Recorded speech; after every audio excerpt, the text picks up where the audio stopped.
વિવાદનો મધપૂડો અને આક્રોશમાં આવી ગયા છે સનાતની સાધુ સંતો। બફાટ બાદ ભલે મૌલાનાની ધરપકડ થઈ ગઈ હોય, પરંતુ વિવાદ હવે શમતો નથી। મૌલાનાના નિવેદન બાદ હિન્દુ ધર્મગુરુઓમાં રોષનો માહોલ છે।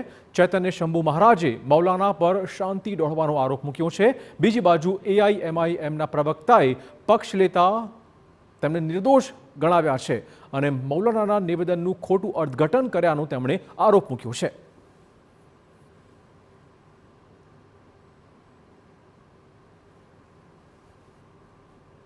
પૂર્વક આ પહેલાં પણ એમણે ગુજરાતમાં આવીને શાંતિ દોહવાનો પ્રયત્ન કરેલો। ગુજરાતના શાંત વાતાવરણ એટલે કે પાણીમાં પથ્થરો મારવાનો આ એક એમનો પ્રયાસ હતો। બીજું કે ગુજરાત એ આપણા યશસ્વી વડાપ્રધાન નરેન્દ્રભાઈ મોદીનું હોમ સ્ટેટ છે, અમિતભાઈ શાહનું હોમ સ્ટેટ છે। ગુજરાતમાં જે 30 વર્ષથી શાંતિ છે એ આ લોકોને ખપતી નથી। ગુજરાતનું વાતાવરણ દોહડાય લોકસભાની ચૂંટણી પહેલાં તો એની અસર દેશમાં પડે અને દેશમાં એ લોકો બોલી શકે। એટલે આ ઈરાદાપૂર્વકનું સ્ટેટમેન્ટ હતું કે ધર્મ વિશેષ કે કોઈ પક્ષ વિશે નથી કીધું। એમણે એક જે કોઈ જૂના શાયર હતા એમની શાયરી ટાંકી છે, એમના નિવેદન નથી।